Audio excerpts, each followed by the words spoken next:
Power play, Hipkins fraught coronation trip buoyed by sausage rolls. Prime Minister Chris Hipkins will be travelling back to New Zealand feeling grateful for sausage rolls.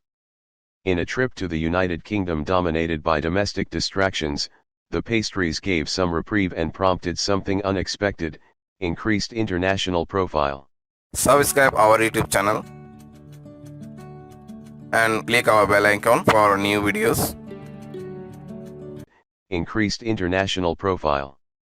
Hipkins travelled to the King's coronation with next to none. In fact, one foreign staffer involved with his visit admitted having to Google who he was when they learned the New Zealand Prime Minister was visiting.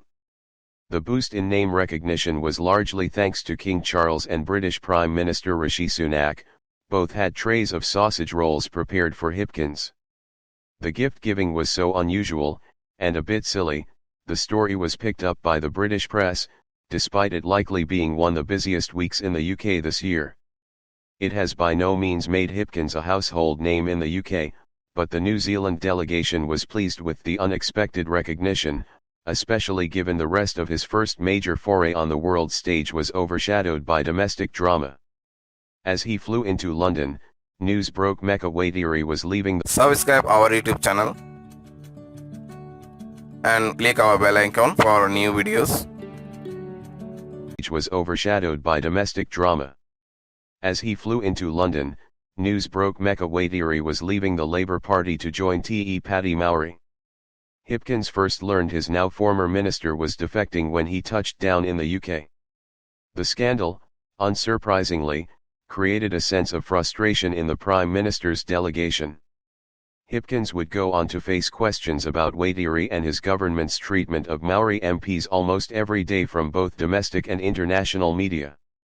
UK High Commissioner Phil Gough's faux pas at a gathering of New Zealand's coronation delegation prompted further questions about the government's treatment of Maori.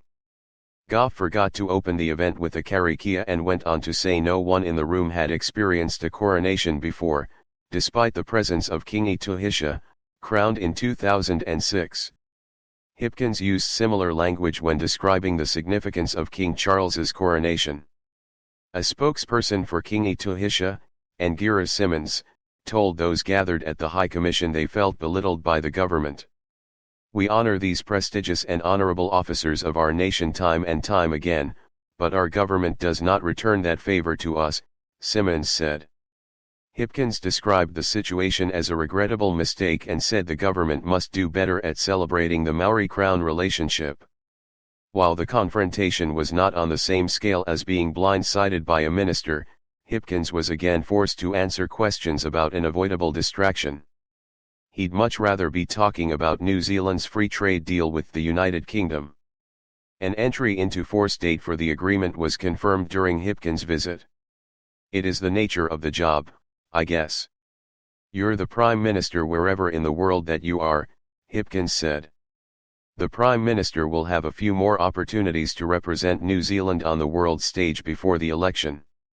He will travel to Europe for the NATO Leaders Summit in July, where he will also be pushing to secure an entry into force date for the FTA with the European Union. Missions to Papua New Guinea and China are also on the cards. Domestic distractions are likely to follow him on those trips, too, and he can't always rely on there being a silver lining in the form of a tray of sausage rolls.